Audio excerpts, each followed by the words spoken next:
महानगर मुरादाबाद की धराधाम पर 3 जनवरी 2023 को कथा पद्म विभूषण चित्रकूट तुलसी पीठाधीश व जगतगुरु रामानंदाचार्य स्वामी रामभद्राचार्य महाराज का आगमन हो रहा है, जो कि बुद्धि विहार स्थित फेस 2 के व्हाइट हाउस बैंक्वेट हॉल में 3 जनवरी से 9 जनवरी तक श्रीमद् भागवत कथा की अमृत रस वर्षा कर महानगर के समस्त धर्म प्रेमियों को कृतार्थ करेंगे। 3 से 9 जनवरी 2023 तक होने वाली श्रीमद् भागवत कथा की तैयारियों को लेकर एक बैठक का आयोजन खुशहालपुर रोड स्थित चॉइस बैंक्वेट हॉल में किया गया। बैठक में उपस्थित पदाधिकारियों एवं कार्यकर्ताओं से कार्यक्रम को किस तरह से सुंदर एवं व्यवस्थित तरीके से विशाल रूप में संपन्न कराया जाए, इस पर सुझाव मांगे गए।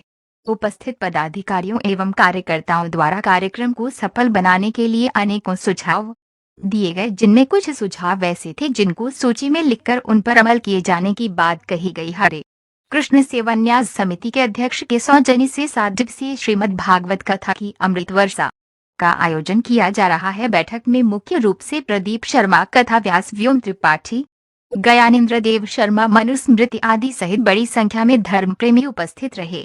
कार्यक्रम के बारे में कार्यक्रम के आयोजक गयानेन्द्र देव शर्मा द्वारा जानकारी देते हुए बताया गया। हम ये नहीं कह रहे कि मेटीरियलिस्टिक चीजें या मेटीरियलिस्टिक होना बुरा है, पर अगर उसमें स्पिरिचुअलिटी का स्पार्क हो तो वह सोने के सुहागे का काम करे। कैसे हम अपने जीवन में खुश रह सकते हैं, स्ट्रेस और एंजाइटी फ्री रह सकते हैं, अपने रिश्तों को मजबूत कर सकते हैं, यही हम आज सीखेंगे अपने इस आज के सेशन में।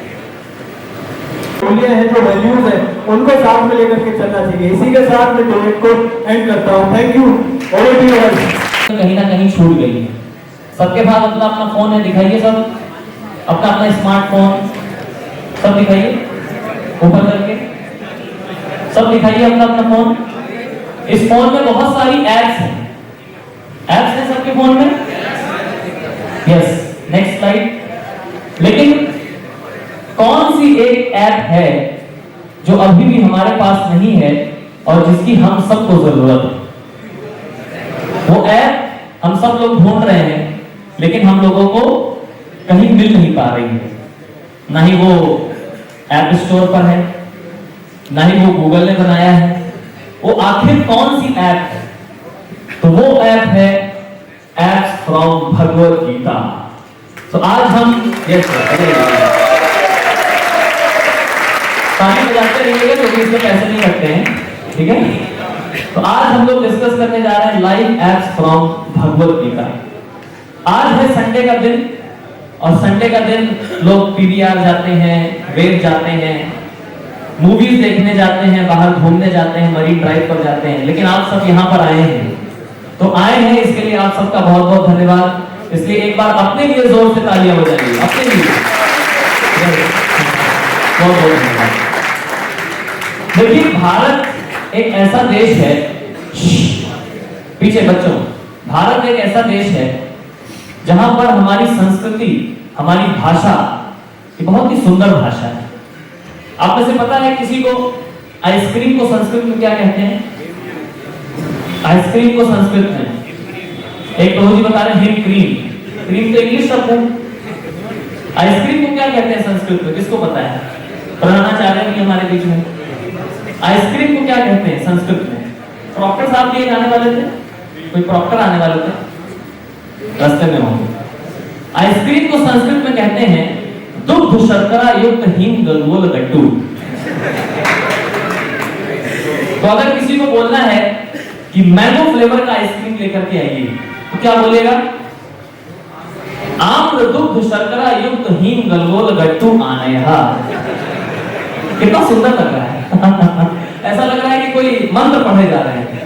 अच्छा देखिए, इतनी सुंदर भाषा है हमारी। किसी को अगर बोलना है कि तुम गधे हो, आपको बोल सकता हूं, बुरा तो नहीं मानेंगे? बोल दो। अगर बोलता हूं मैं आप गधे हो, तो अभी ऐसे बोलूंगा तो बुरा लगेगा। संस्कृत में बोलेंगे, हे वैशाख नंदन।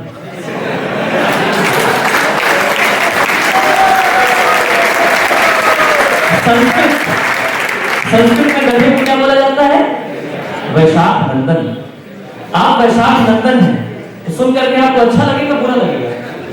अच्छा लगेगा, मतलब कुछ भी है बट अच्छा लग रहा है। तो ये है हमारी भारतीय संस्कृति और ये है हमारी संस्कृत लैंग्वेज, ठीक है, जिसको नासा ने भी प्रूव किया है कि ये वर्ल्ड की सबसे ज्यादा साइंटिफिक लैंग्वेज है। इसके थ्रू अगर हम कंप्यूटर लैंग्वेज डिजाइन करते हैं तो इजी हो जाता है एल्गोरिथम्स को चलाना, संस्कृत लैंग्वेज। तो आज उसी संस्कृति पर हम लोग चर्चा करने जा रहे हैं और भारतीय संस्कृति का प्रतीक है भगवत गीता। चलिए कुछ चीजों के बारे में चर्चा करते हैं। उन चर्चा करने के पहले आपको एक वीडियो दिखाते हैं। इस वीडियो को सब लोग ध्यान से देखिएगा। हो सकता है आपने पहले देखा हो सकता है ना देखा हो, लेकिन ध्यान से देखिएगा और फिर मुझे बताइएगा क्या सीखे आप लोग इससे भगवत गीता। तो सेशन शुरू करने से पहले मैं समर्पित गौरदास। Minister for loneliness. आज क्या कार्यक्रम आयोजित किया और क्या संदेश दिया गया युवाओं को? आज़ादी के अमृत महोत्सव के उत्सव पे हम उमंग उत्सव यहाँ पे मना रहे हैं। इस उत्सव का मतलब है युवाओं के जीवन में हर्षोल्लास और प्रेरणा देना। 2021 की खबर है। तो आज युवा निराश है, गलत आदतों के अंदर है, भटके हुए हैं, कुछ पॉजिटिव कंट्रीब्यूशन सकारात्मक अपना योगदान नहीं दे पा रहे हैं। तो वे अपनी समस्याओं से बाहर आए, सकारात्मक बने, समाज और देश के निर्माण में उसको आगे बढ़ाने के लिए, उसको मजबूत बनाने के लिए उनका योगदान हो और ज़्यादा बढ़े। ये सब मतलब ये सब नैतिक मूल्य और गुणों के अंदर देने के लिए आज भगवद गीता के ऊपर यहाँ पे एक विशेष कार्यक्रम आयोजन है, जिसको अरविंदाक्ष माधव दास जी दिल्ली से देने के लिए स्वयं यहाँ पे आए हैं। तो भगवद गीता की शिक्षाओं के आधार पर पूरा आज यहाँ पे मार्गदर्शन किया जा रहा है भटके हुए युवाओं को। क्या कारण है कि आज का युवा जो है धार्मिक प्रवृत्तियों से दूर होता जा रहा है और आधुनिक प्रचलन में ज़्यादा चल रहा है? एक्चुअली आप जैसा कल्चर होगा, जैसा आप उनको दिखाएंगे, जैसा आप उनको वातावरण देंगे, वो तो उन्हीं उसी की तरफ आकर्षित होगा। तो चारों तरफ आप देखोगे तो आध्यात्मिकता की तरफ कोई रुझान नहीं है। मूवीज, वेब सीरीज, आप इंटरनेट है तो कहीं पे स्पिरिचुअलिटी का नहीं, हर जगह मूवीज, वेब सीरीज, स्मार्टफोन्स, लड़कियों के साथ घूमो, फ्री कल्चर, हर जगह तो इसी की चीज़ की प्रेरणा है। स्पिरिचुअलिटी का तो कोई प्रेरणा है ही नहीं, इसलिए भी बस उसी तरह भाग रहे हैं। जैसे नेट को बताया गया कि जो है नेट में सब कुछ है, उसमें तो धार्मिक गतिविधियां भी काफ़ी होती है, तो उससे आदमी क्यों नहीं जुड़ना चाहता? उससे इसलिए नहीं जुड़ जाता क्योंकि प्रेरणा ही नहीं है ना, क्योंकि हर कोई तो उल्टी दिशा में भाग रहा है। तो वो आदमी अगर आध्यात्मिकता की तरफ जाता भी तो उसको शर्म आती है। आज ये समय आ गया है कि एक युवा आध्यात्मिक अपना कुछ संस्कार ग्रहण करना चाहता है, उनका पालन करना चाहता है, उसको शर्म आती है मेरे दोस्त क्या बोलेंगे, समाज वाले क्या बोलेंगे। इसलिए कई लोग करना भी चाहते हैं तब भी नहीं कर पाते, कई करते हैं तो छिपा के करते हैं, छिपा के। आज के जैसे कि आज का कर्म हो रहा है युवाओं के लिए, लगभग कितने युवा होंगे? क्या आप मानते हैं कि ये जो युवा यहाँ से कुछ सीखे जाएंगे, वे अपने जीवन में उतारेंगे इसको?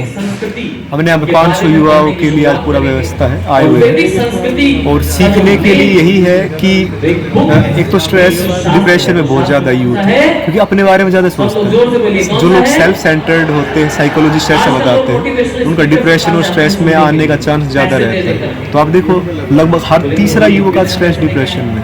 तो हमने सिखाया है कि कैसे स्ट्रेस डिप्रेशन से बाहर रहना है, कैसे अपनी सेल्फ सेंटर्ड लाइफ को छोड़कर थोड़ा राष्ट्र और समाज की सेवा में भी योगदान देना है। ये जैसे देखा जाए कि बहुत से जो है ना, चाहे वो माता पिता हों, बुजुर्ग हों, चाहे युवा हों, सत्संग भागवत में तो जाते हैं, वहाँ पर कुछ देर के लिए तो कहते हैं हाँ महाराज जी ने बहुत अच्छे प्रवचन दिए हैं, लेकिन बाहर आकर सब कुछ भूल जाते हैं। ये क्या कारण है?